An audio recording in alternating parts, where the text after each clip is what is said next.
Cancel culture is a real thing. It is very real. They want cancel culture. Our country wasn't built by cancel culture. We have to protect our girls. It is discriminatory to force them to compete against biological males. In your understanding, what does critical race theory mean? What is it?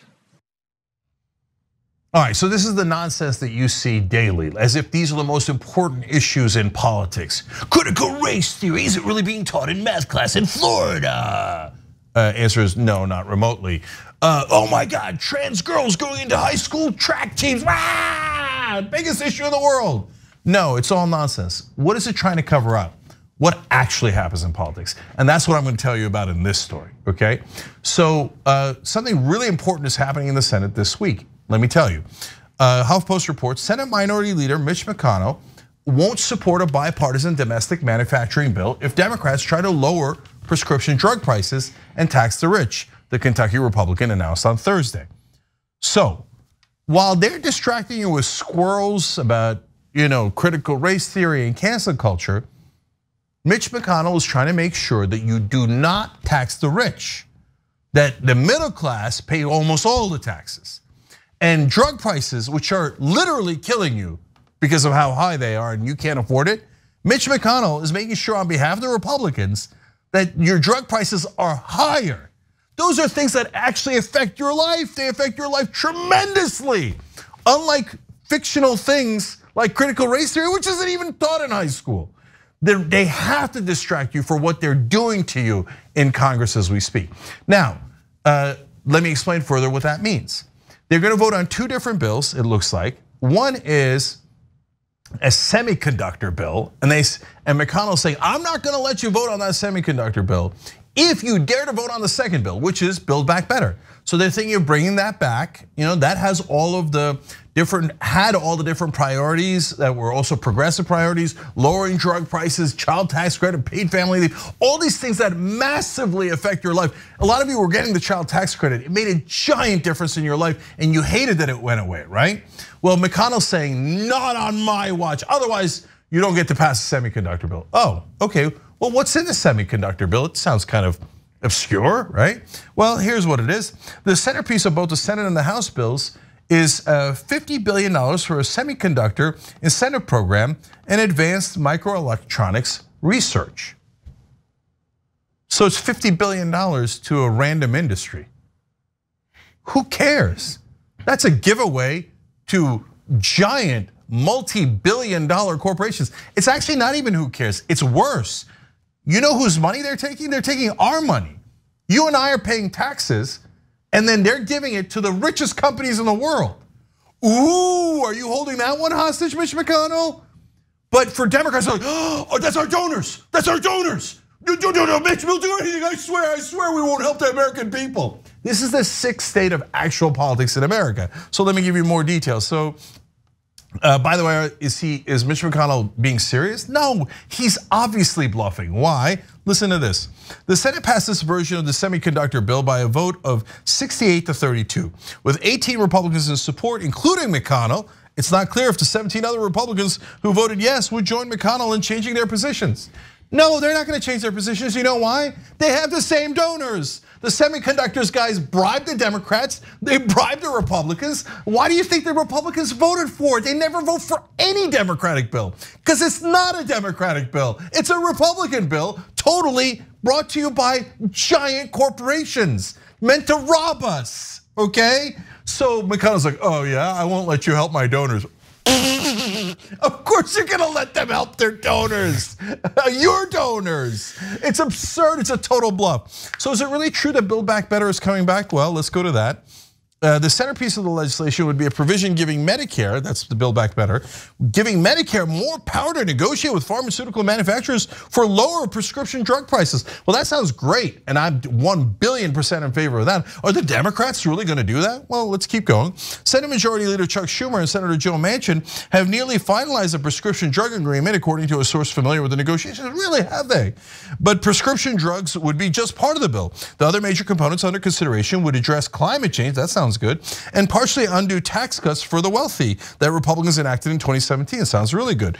Democrats have dropped a number of social policies in Build Back Better that Manchin opposed. That sounds really bad. Okay, so look, they dropped all the things that would help you. Paid family leave, child tax credit, I can go on and on. But even the couple of bare bones ones sound pretty good that still remain because the bill had a lot of good stuff in it. So now here come the catches.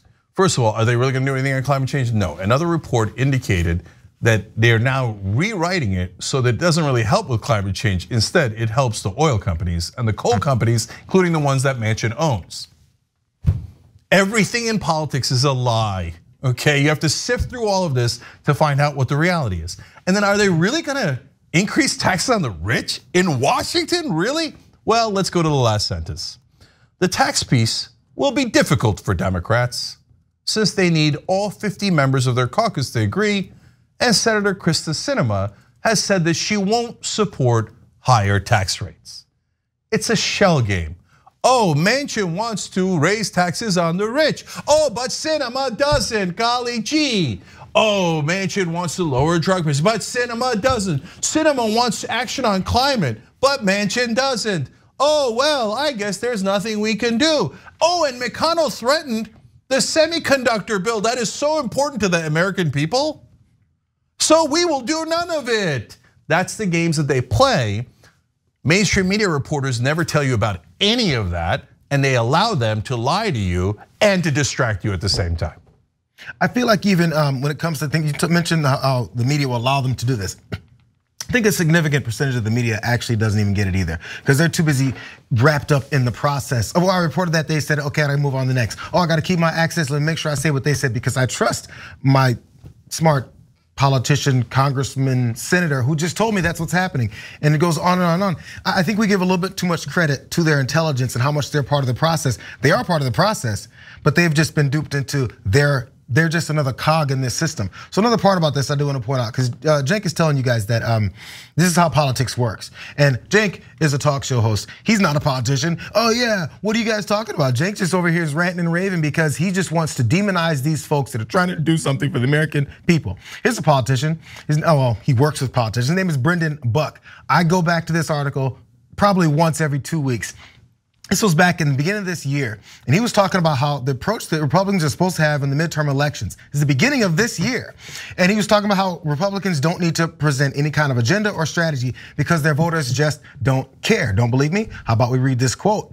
He goes, "The probably the right move for Republicans. I don't think you need to present yourself as the focus of this election." On top of that, he also said that the GOP electorate had changed to focus more on culture wars and quote, fighting wokeism rather than on whether their elected leaders would deliver policy victories.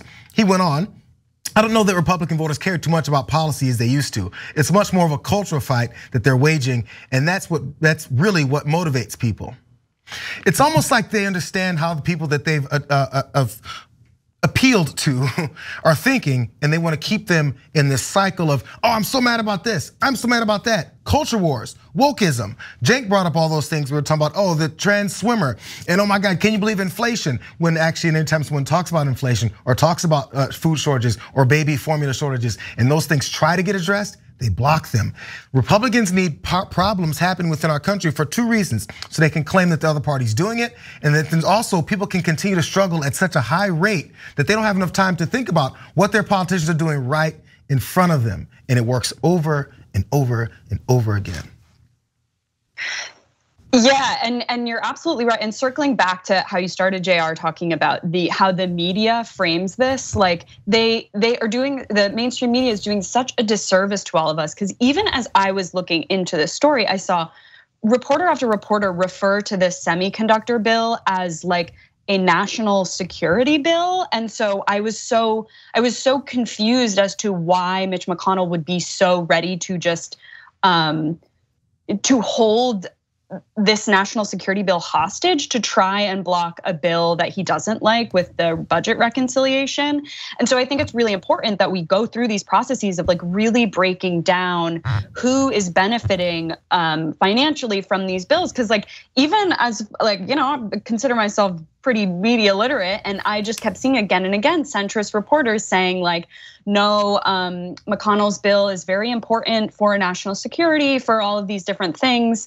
And then, yeah, just to see him holding it hostage for something that Republicans ostensibly care a lot about, national security, and just being so willing to scrap his support of these other things, like, was so confusing to me. So that clears up a lot of things on my end. And again, it's just, I don't know how the two of you feel about, like, McConnell is just he's just such a fighter, and it's almost like he doesn't even do things for political expediency. Like, he really is just focusing on maintaining his own power and absolutely doesn't care about the quite literally millions of Republicans who also suffer from exorbitant drug costs and who suffer from the effects of climate change. And it's insane watching the Republican Party drum up this support for different rights of, like, the working people, the non-elites, but then fail to deliver for them time and time and time again. And again, it's really frustrating to be on the left and just see us being hostage to this type of, like, truly, like, just abhorrent political situation where it seems like we have nothing to do. And again, the centrist mainstream media isn't doing any favors in propping up certain Republican-led bills as certain things that they're just fundamentally not. Yeah, so listen, one last thing from me. I don't want you to get what I'm saying wrong. So is it important for us to have semiconductor manufacturing within the US? Well, for a number of reasons it is, otherwise we're too reliant on China, et cetera. Would this bill create more investment in the country and create some more jobs? Yes, it would. So those are positive things. But those are things that they have to convince us of, the American people, because we're going to pay $50 billion to incredibly profitable companies that already make billions of dollars. The onus is on them to say, hey guys, even though it looks like they're spectacularly profitable, we should take your hard-earned money and give it to them, because these are really important issues that might even be national security issues. But we're not having that conversation at all. Instead, McConnell is saying, and this is important, goes to Caroline's point. I hate McConnell, but I respect him. McConnell, who is definitely going to pass that bill, is saying, well, I might not pass it if you dare to help the American people with any other bill. So what are the Democrats supposed to do? Hey, idiots of idiots, you're supposed to fight back.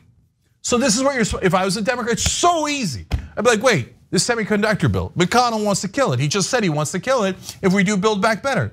Well, okay, then if we have a national security issue with China, it is 100% Mitch McConnell's fault. We were gonna put a facility in Ohio, could just cost 12,000 jobs. 100% Mitch McConnell's fault. What is wrong with you? Why don't you do the most basic things in politics? And by the way, McConnell says, unless we make sure there's higher drug prices. Well, then why don't you put them on the spot, you morons? Why don't you put up a bill that says, here's lower drug prices? Go ahead, vote no. Vote no, McConnell. I want every Republican voting no. But that one, as with most of these things, I tell them that they're stupid because they don't do the most obvious things in the world. But really, a lot of you make this point, and it's a really good one, and it's one I've made for 20 years. They're not really stupid. They do stupid things. But the reason that they do them is because they're corrupt. Because Schumer and Biden also want to give the $50 billion to their donors. And they don't want to lower drug prices because they also get money from pharmaceutical companies, just like Mitch McConnell does. They're lying.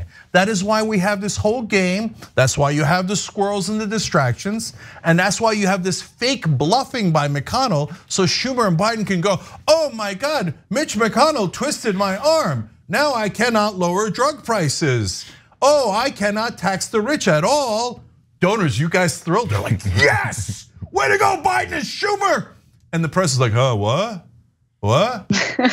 Huh? Cenk, if you keep bashing Biden and Schumer, we're gonna end up with Republicans in power. Then Republicans will start getting the things that they want. Which is exactly where we are today. Does it look like the Democrats are in charge? It looks like the Republicans are getting everything they want. And that's because they are. Yeah, and it's like the thing that's so scary about McConnell's threats versus the Democrats' threats is like he follows through on his threats. And we've been in this position since Roe versus Wade falling, where we keep seeing all of these like bombastic statements from left leaders, and it's like, does anyone believe them anymore? The threats they're making. So yeah, it's evil, but it's compelling, and it gets their base riled up, and then they're just on to the next squirrel issue or whatever. Thanks for watching the Young Turks. Really appreciate it. Another way to show support is through YouTube memberships. You'll get to interact with us more. There's live chat emojis, badges. You've got emojis of me, Anna, John, JR. So those are super fun. But you also get playback of our exclusive member-only shows and specials right after they air. So all of that, all you gotta do is click that join button right underneath the video. Thank you.